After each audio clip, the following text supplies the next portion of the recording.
Students हम बात करेंगे डिसएडवांटेजेस ऑफ यूजिंग प्लास्टिक्स की, कि अगर प्लास्टिक्स यूज की जाएं, जिस तरह से हमने इनके बहुत सारे एडवांटेजेस देखे हैं कि हमारी जो कि हम कहते हैं जी हमारी जो वर्ल्ड है वो एक प्लास्टिक वर्ल्ड बन चुकी है। ठीक है, जिस तरह से यहाँ हम लिखेंगे कि हमारी वर्ल्ड जो है वो एक प्लास्टिक वर्ल्ड बन चुकी है।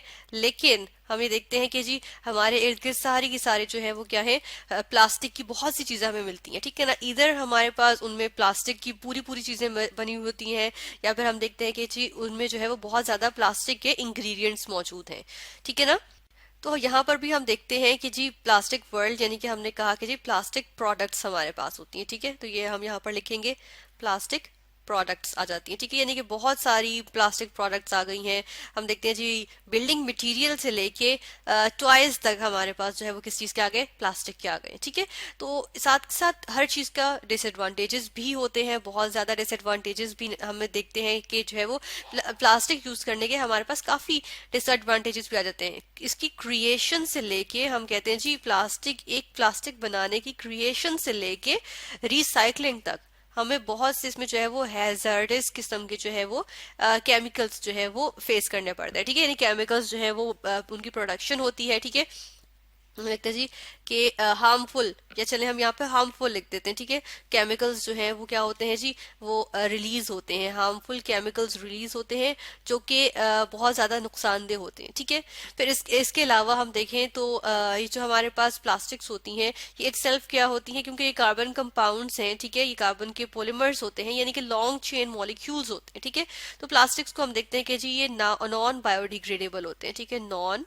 बायोडिग्रेडेबल, बायोडिग्रेडेबल हम लिखेंगे, बायो DEGRA ग्रेडेबल। ठीक है, DABLE, तो नॉन बायोडिग्रेडेबल होते हैं, यानी कि ये खुद से जो है वो क्या नहीं होते, ये जो है वो खुद से डिग्रेड नहीं होते। ठीक है, यानी कि नेचुरली डिकम्पोज नहीं होते। ठीक है, नेचुरल डिकम्पोजिशन जो है वो हम देखते हैं कि जी नहीं देखने को मिलती इनमें। ठीक है ना, तो जिसकी वजह से हम कहते हैं कि जी ये जो है वो इनकी डिकम्पोजिशन में कितने साल लग जाते हैं, कितनी ईयर्स लगते हैं, 400 से लेके 1000 ईयर्स तक, इतने सारे ईयर्स लग जाते हैं। ठीक है, तो हम देखते हैं कि जी ये तो बहुत ज्यादा साल है ना, इतने में क्या हमारे ये जो प्लास्टिक्स हैं ये ऐसे ही यूटिलाइज होती रहे, ये ऐसे ही वेस्ट जाती रहे, तो इस तरह से तो नहीं हो सकता।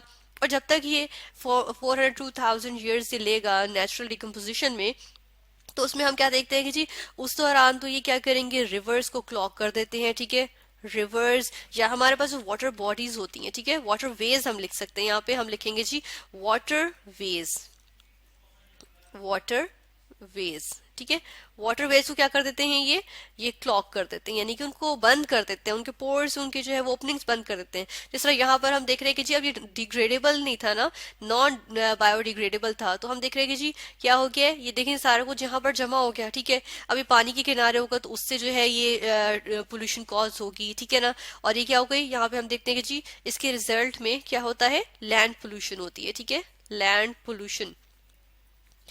पोल्यूशन होती है, किस वजह से, क्योंकि अगर हम वाटर में भी देखते हैं कि अगर वाटर में भी ये जा रही हैं तो डेफिनेटली उसमें डिजोल्व तो नहीं हो रही। ठीक है ना, तो हम देखते हैं कि जी क्या होता है, ये हमारे पास आ जाती हैं साइड पे, मतलब कि हम कहते हैं कि ये वाटर की जगह क्या होता है, ये जो है वो साइड पे आ जाती है, यानी कि इसकी जो है वो शोर पे आ जाती है या रिवर बैंक पे आ जाती है, रिवर के साइड पे आ जाती है। ठीक है, तो ये लैंड पोल्यूशन ऑफ कोर्स इससे कॉज होती है। ठीक है, जिस तरह से यहाँ पर हम देख रहे हैं कूड़े का ढेर लग जाता है। ठीक है, इस तरह से हो जाता है।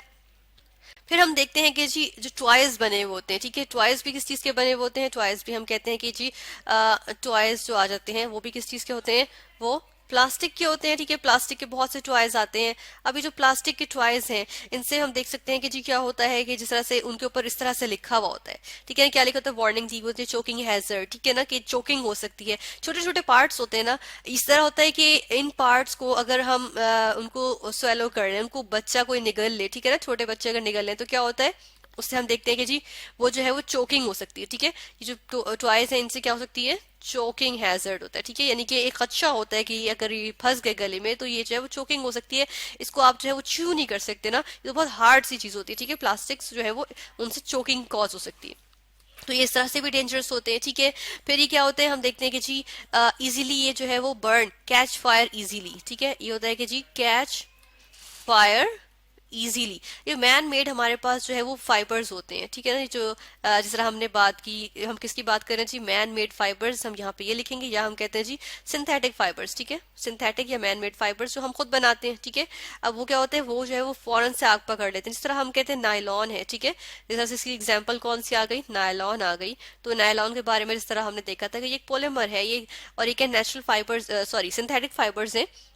तो इनके बारे में हम क्या कहते हैं कि जी ये क्या है, ये जो है वो फौरन से आग पकड़ लेती है, ठीक है, तो ये इनके हैजर्ड्स आ गए। फिर हमने देखा जी कि क्रिएशन से रिसाइकलिंग तक हार्मफुल केमिकल्स जो हैं वो रिलीज होते हैं, और ये जो हार्मफुल केमिकल्स रिलीज होते हैं इनकी वजह से क्या होता है कि सिर्फ बच्चों में ही नहीं बल्कि एडल्ट्स में भी क्या होती हैं, डिफरेंट जो है वो हम देखते हैं कि जी डिजीजेस कॉज हो सकती हैं, ठीक है। फिर बच्चों के लिए हम देख सकते हैं कि जी प्लास्टिक टॉयज जो है वो चोकिंग हैजर्ड कॉज करते हैं, ठीक है, कि और इसी तरह हम देखते हैं जी नायलॉन हो गया, या डिफरेंट जो हमारे पास फाइबर्स आ जाते हैं जो मैन मेड होते हैं, उनकी सबसे बड़ी हम जो उनका जो डिसएडवांटेज देखते हैं वो यही होता है कि जी ये फौरन से फायर कैच कर लेते हैं, ठीक है। तो इस तरह से हमने देखा कि प्लास्टिक्स की बहुत सी एप्लीकेशंस तो हैं, प्लास्टिक जो है वो बहुत यूजफुल तो है, लेकिन हमने ये भी देखा कि इनके जो है वो कुछ डिसएडवांटेजेस भी आ जाते हैं, जिसकी वजह से हमें इनका यूज जो है वो रिस्ट्रिक्टेड और लिमिटेड रखना चाहिए।